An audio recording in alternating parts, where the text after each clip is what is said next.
سلام بچه‌ها، خیلی خوش اومدید به اولین ویدیو از کانال بنیوکس. من بنیامین هستم و اومدم تو اولین ویدیو اندازه 1-2 دقیقه با شما صحبت داشته باشم و بگم موضوع کانال چیه و قراره چه کارهایی با اون کانال، یعنی با این کانال کنیم. و حالا اندازه 1-2 دقیقه میخوام باهاتون صحبت کنم.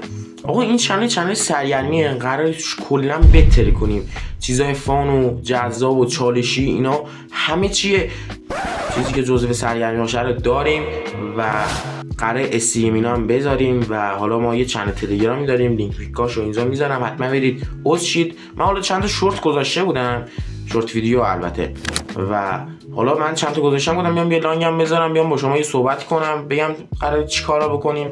و حالا این ویدیو معرفیه. ویدیو بعدی قراره خیلی بوم بیایم جلو و مجازات اینا داریم، چالش‌های خیلی خفنی داریم. من خیلی وقت بود می‌خواستم بیام یوتیوب رو شروع کنم و نتونستم، یعنی یه مشکلی پیش اومد که نتونستم بیام شروع کنم. و یه زمانی بود که من می‌خواستم بیام شروع کنم، سال مثلا من یه چنل داشتم واسه 20 بود فکر کنم، یعنی برای 5 سال پیش. من موقع 11 سالم بود، الان 16 سالم.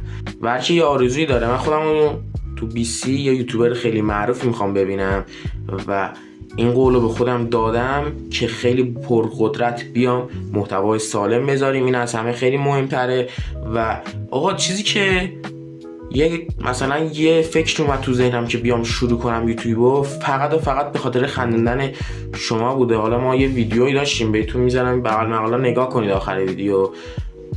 من یعنی جوری دوست دارم که مردم هموطن، آقا هر چی رفیق هر چی داشته باشیم، اینا یعنی از خنده پاره بشن. و من به خاطر همین موضوع اومدم شروع کردم و من الان به خاطر همین موضوع اومدم شروع کنم و امیدوارم که بهتر کنیم. الان 2-3 دقیقه بیشتر شد و همین آرزوم بود و موضوع همین در مورد سرگرمی بود.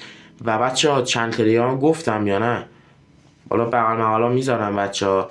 و بچه‌ها حتما چنل رو لایک، ساب، ما همه چیز منگوله رو بزنید که تو ویدیو بعدی بهتری کنیم و استریمنا هم قراره شروع کنیم بهتری کنیم. حالا اونا رو بهتون میگم تو تلگرام اینا میذارم، حتما برید ببینید و اینا. چیزی جو سلامتی خودتون و خانواده‌تون نمیخوام. آقا تا ویدیو بعدی بدرود، ماچ بهتون هستم.